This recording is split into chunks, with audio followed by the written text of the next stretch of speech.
मन क्या है? मन को काबू में कैसे करें? यह प्रश्न हर किसी के दिमाग में चलता रहता है। सभी अपने मन को काबू में करना चाहते हैं, लेकिन क्या हम अपने मन को काबू में कर पाए? जितना भी हम इसे काबू में करना चाहते हैं, उतना ही ये बेकाबू हो जाता है। मन ही आपका सबसे बड़ा दोस्त है और मन ही आपका सबसे बड़ा दुश्मन है। जब आप पूरी तरह से मन के हिसाब से चलते हैं तो मन आपको भटका देता है, और जब आप मन को कंट्रोल करके अपने हिसाब से चलाते हैं तो आप जीवन में जो कुछ भी पाना चाहते हैं वो सब आपको मिल जाता है। यही प्रश्न श्रीमद् भगवत गीता में अर्जुन श्री कृष्ण से करते हैं कि मन क्या है और मन को काबू में कैसे कर सकते हैं।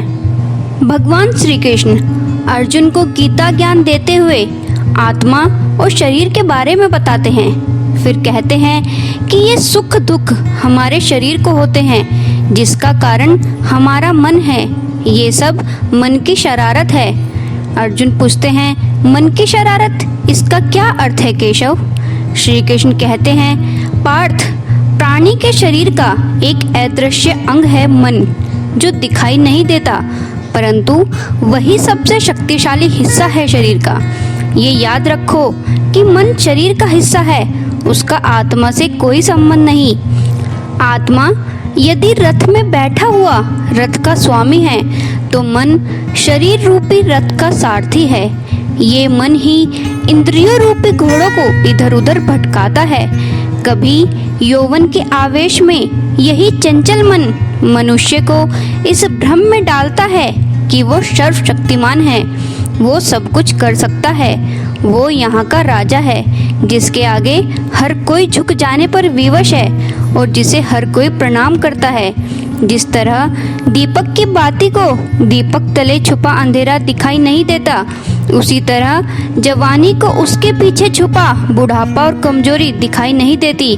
परंतु जब शरीर के दीपक में यौवन शक्ति का घी जल जल कर समाप्त होने लगता है और दीपक तले छुपा अंधेरा बढ़ने लगता है, तो मनुष्य घबराकर चिल्लाने लगता है, मैं बीमार हूँ, मैं मर रहा हूँ, मुझे बचाओ। ये रोने का नाटक भी मन ही करता है। हे अर्जुन, मन को मैं के घमंड की मदिरा पिलाकर मदहोश करने वाला पाखंडी केवल मन है। मन से बड़ा बहरूपी न कोई, पल पल रचता स्वांग निराले। माया ममता में उलझा रहे, वो पड़ जाए जो मन के पाले। मन के बहकावे में ना आ, मन रहा भुलाए भ्रम में डाले। तू इस मन का दास न बन, इस मन को अपना दास बना ले। मन के हाथों में मोह माया का जाल है, जिसे वो मनुष्य की कामनाओं पर डालता रहता है और उसे अपने वश में करता रहता है। ये मन शरीर से भी मोह करता है, अपनी खुशियों से भी मोह करता है और अपने दुखों से भी। खुशियों में खुशियों से भरे हुए गीत गाता है, तो दुख में दुख भरे गीत गुनगुनाता है। अपने दुख में दूसरों को शामिल करके उसे खुशी होती है। किसी भी प्राणी को उसका मन जीवन के अंत तक अपने जाल से निकलने नहीं देता। रस्सी में बांधकर उससे तरह तरह के नाच नचवाता रहता है। वो जीव को इतनी फुर्सत भी नहीं देता कि वो अपने अंतर में झांककर अपनी आत्मा को पहचाने और आत्मा के अंदर जिस परमात्मा का प्रकाश है, उस परमात्मा का साक्षात्कार करे। हे पार्थ, प्राणी के लिए आवश्यक है कि प्राणी अपने मन को काबू में करके अपने अंतर में झांककर अपनी आत्मा में झांके। तब उस आत्मा के अंदर उसे परमात्मा का प्रकाश स्पष्ट दिखाई देगा। उसी को परमात्मा का साक्षात्कार कहते हैं। अर्जुन पूछते हैं कि आप तो कहते हो अपने अंतर में आत्मा को झांककर आत्मा को और उस आत्मा में प्रकाशित परमात्मा को पहचानो, अर्थात आत्मा से अलग कोई और है जो आत्मा को पहचानेगा। ये किसको कह रहे हो कि आत्मा को पहचानो? कौन पहचानेगा अंतर की आत्मा को? श्री कृष्ण कहते हैं, तुम्हारा मन। अर्जुन आश्चर्यचकित होकर पूछते हैं, मन? परंतु आप तो कहते हो कि मन माया के भ्रम जाल में फंसाकर प्राणी को बहुत नाच नचाता है, फिर वो आत्मा को परमात्मा की ओर क्यों ले जाएगा? श्री कृष्ण बोले, तुमने ठीक प्रश्न किया अर्जुन। उसका उत्तर ये है, जब तक तुम अपने आप को मन और विषयों के अधीन रहने दोगे तब तक वो तुम्हें नाच नचाता रहेगा। हे पार्थ, मनुष्य का शरीर एक रथ की भांति है। उस रथ के जो घोड़े हैं उन्हें मनुष्य की इंद्रियां समझो, जैसे आँख, नाक, कान, मुख, जीवा आदि। उन इंद्रियों को, घोड़ों को जो सारथी चलाता है वो सारथी ही मन है, और उस रथ में बैठा हुआ जो उस रथ का स्वामी है वही आत्मा है। मनुष्य की इंद्रियां अपने विषयों की ओर आकर्षित होती रहती हैं और उसका मन इंद्रियों को उसके विषयों की ओर ही दौड़ाता रहता है। ये तभी तक हो सकता है जब तक जीवात्मा अपने मन को काबू में ना लाए। जब तक मन काबू में नहीं आएगा वो इंद्रियों को उनके विषयों की ओर ही दौड़ाता रहेगा। विषय उनको बुलाते हैं, इंद्रियां उनकी तरफ भागती हैं और मन जीवात्मा की परवाह किए बगैर रथ को उस ओर लिए जाता है। परंतु जब तुम स्वयं मन के अधीन न रहकर मन को अपने अधीन कर लोगे तो वही मन एक अच्छे सारथी की तरह तुम्हारे शरीर रूपी रथ को सीधे प्रभु के चरणों में ले जाएगा। मन है शरीर के रथ का सारथी, रथ को चाहे जिधर ले जाए।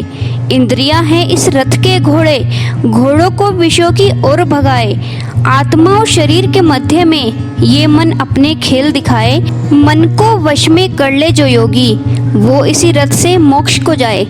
इसीलिए मैंने कहा था, मन एव मनुष्याणाम कारणम बंध मोक्षयो, अर्थात यदि मन तुम्हारा स्वामी है और तुम उसके अधीन हो तो वो तुम्हें माया के बंधन में जकड़ता रहेगा, और जब तुम मन पर काबू पा लोगे और उसके स्वामी हो जाओगे तो वो ही मन तुम्हें मोक्ष के द्वार तक ले जाएगा।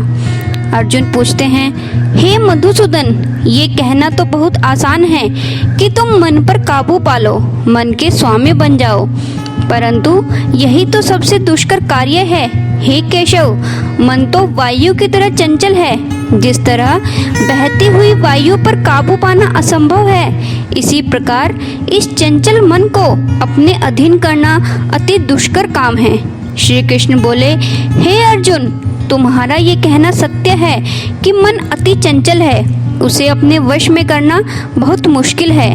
अर्जुन एकदम बोले, मुश्किल ही नहीं जनार्दन, असंभव है। श्री कृष्ण कहते हैं, नहीं अर्जुन, मुश्किल जरूर है परंतु असंभव नहीं है। अर्जुन पूछते हैं, आपका कहना है मन को वश में करने का कोई तरीका, कोई और साधन भी है? यदि है तो क्या तरीका है? श्री कृष्ण बोले, अवश्य है। असंशयम महाभाव मनोदुर्निर्गम चलम अभ्यासेन तु कौन्तेय वैराग्येन च गृह्यते, अर्थात मन को वश में करने के लिए उस पर दो तलवारों से प्रहार करना पड़ता है। एक तलवार अभ्यास की है और दूसरी तलवार है वैराग्य की। देखो अर्जुन, अभ्यास का अर्थ है निरंतर अभ्यास। मन को एक काम पर लगा दो, वो वहाँ से भागेगा, उसे पकड़ कर लाओ, वो फिर भागेगा, उसे फिर पकड़ो। ऐसा बार बार करना पड़ेगा। जैसे घोड़े का नवजात शिशु एक क्षण के लिए भी स्थिर नहीं रहता, क्षण क्षण में इधर उधर फुदकता रहता है, उसी प्रकार मन भी क्षण क्षण में इधर उधर भटकता रहता है। एक चंचल घोड़े की तरह मन भी बड़ा चंचल होता है, और ऐसे चंचल मन को काबू करना उतना ही कठिन है जैसे किसी मुंहजोर घोड़े को काबू करना। ऐसे घोड़े को काबू करने के लिए सवार जितना जोर लगाता है, घोड़ा उतना ही विरोध करता है और बार बार सवार को ही गिरा देता है।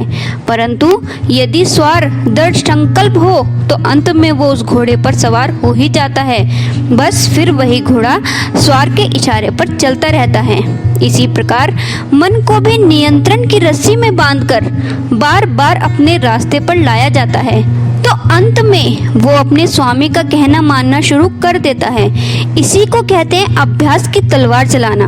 अर्जुन पूछते हैं, जब अभ्यास की तलवार से ही मन सही रास्ते पर आ जाए, फिर वो दूसरी वैराग्य की तलवार की क्या आवश्यकता है? श्री कृष्ण कहते हैं, उसकी आवश्यकता इसलिए है, एक बार ठीक रास्ते पर आ जाने के बाद मन फिर से उल्टे रास्ते पर ना चला जाए।